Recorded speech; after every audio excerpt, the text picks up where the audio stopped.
Right, good morning ladies and gentlemen, and welcome back to another edition of Thai Talk with Dan, the channel where we share your real stories from your own real experience on the channel. And guys, we've got an offshore worker that he lives alone here in the UK, in Newcastle, in a one-bedroom flat, and the rest of his time he's working offshore, full of men, and then he decides to take his holidays to Thailand. What could possibly go wrong?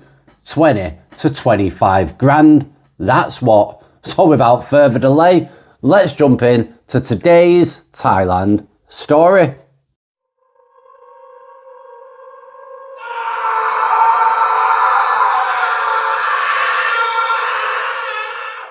Hi Dan, feel free to use this on the channel if you want. I've been watching your videos for around a year now, and if I'm honest, whenever I used to hear these stories, I'd sit there thinking, how the hell are these blokes not seeing the warning signs? And it turns out it's a lot different when you're the one actually inside it.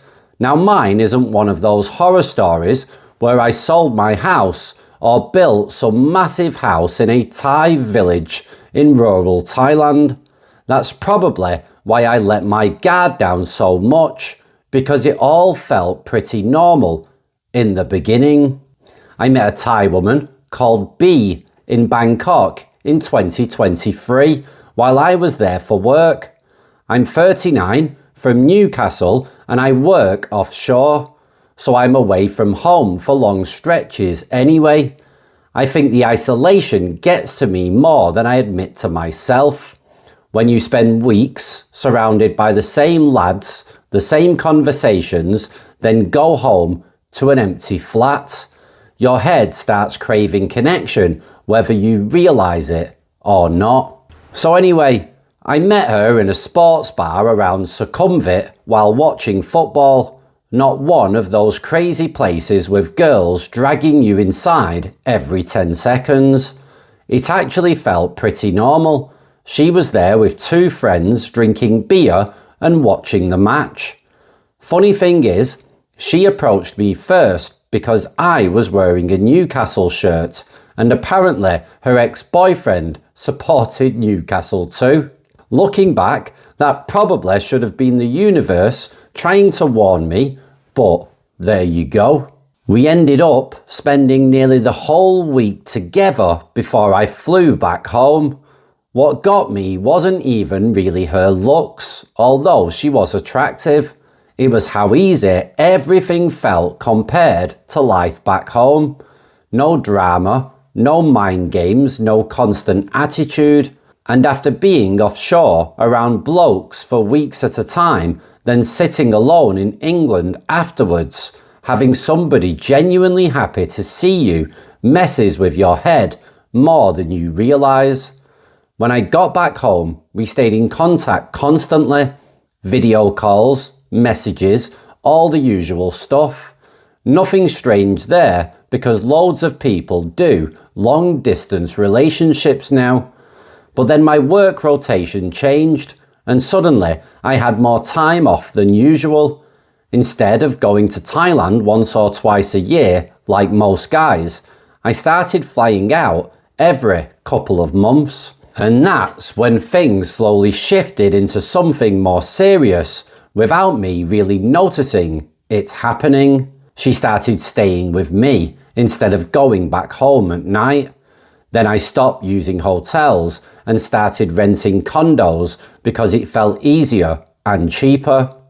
Then eventually, she was basically living with me whenever I was there. At the time, none of it felt strange. If anything, it felt weirdly comfortable very quickly. We'd go shopping together, cook together, sit watching Netflix at night, just normal couple stuff. One thing I will say is she never acted obsessed with money the way people imagine. In fact, sometimes she'd tell me not to spend too much, which honestly made me trust her even more. That's why this whole thing messed with my head afterwards, Because if somebody is openly rinsing you, it's easier to hate them for it. This felt way more complicated than that. After around 8 months together, she started talking about wanting to start an online clothing business selling Korean fashion on TikTok and Instagram. Nothing ridiculous. And to be fair, loads of people in Thailand do online selling now, so it didn't sound unrealistic at all. At first, it was small things, helping her buy a better phone for photos, paying for some ads, helping with packaging costs. Then eventually, she asked if I'd help rent a small unit so she could expand things properly. By that stage, I think I was emotionally invested enough that saying no almost felt wrong. Not because she pressured me, more because in my head we were building something together, and that's the dangerous part looking back. The money never disappeared in one giant scam. It just leaked out slowly over time. 2 grand here, 4 grand there, flights, condos, business stuff, and random emergencies, helping out when sales were slow. I stopped keeping proper track because mentally I'd already convinced myself we had a future together anyway. Then one night, the whole thing completely fell apart. And honestly, it happened over something stupid. I was using her laptop trying to print something, and Facebook messages popped up on the screen. I know people will say I shouldn't have looked, but once I saw my own name mentioned, I couldn't really stop myself. Anyway, it turns out she'd been talking to another foreign guy from Australia for months, and not casually either.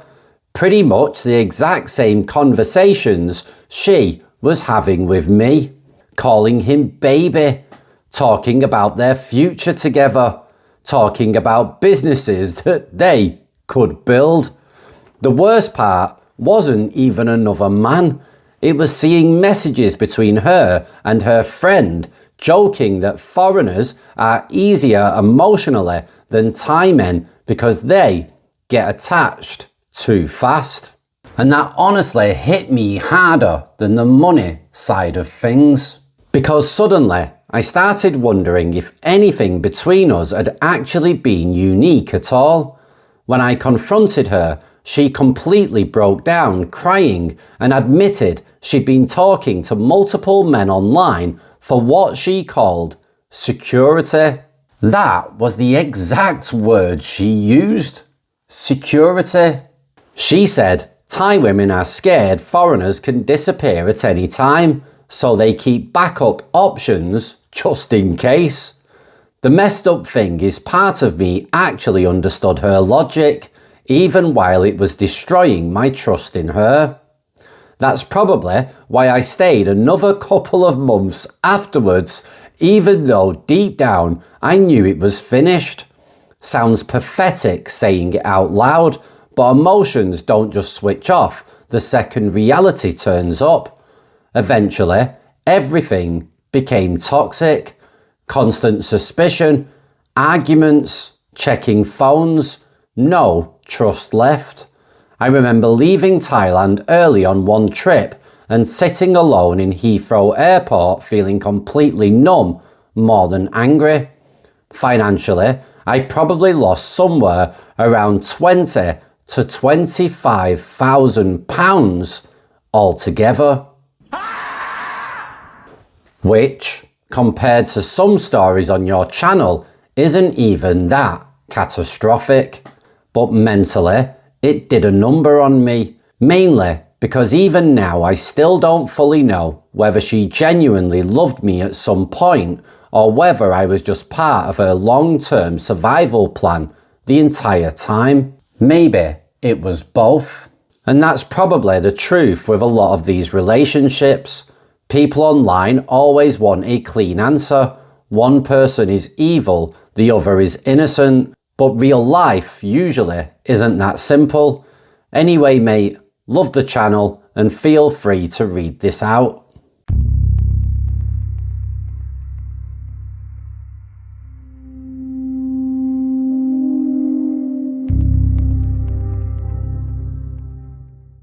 Right, thanks very much for sharing your story and for being honest. It's always refreshing when guys are honest. I mean, you're not putting your face on camera, you're just sharing your story. So egos should be left out of it at the end of the day.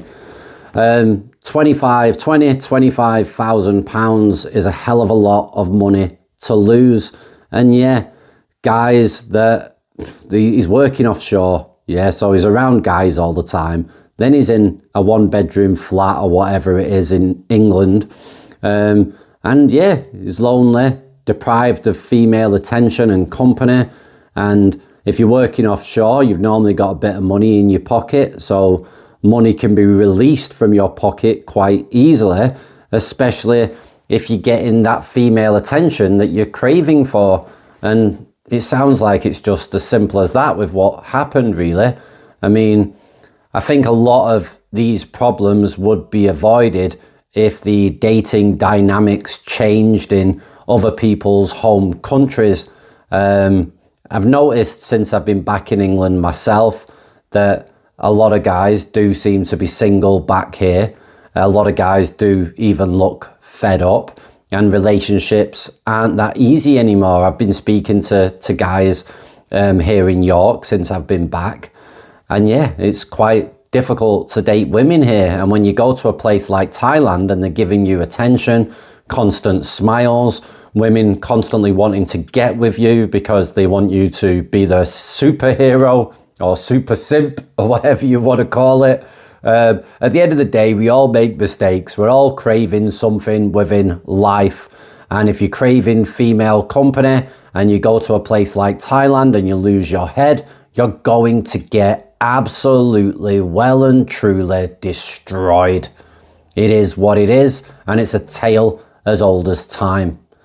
Guys, let us know what you think down in the comments, and if you want to share your own Thailand story, then as always, get your emails sent in to thaitalkwithdan@gmail.com and I will share your story on the channel. Apart from that, guys, I'm going to jump on to the next story, as I've had quite a few emails sent in to me over the last couple of days. So let's get them uploaded and online, as I need to put my attention also into my other channel. Take it easy and ciao for now. Bye bye.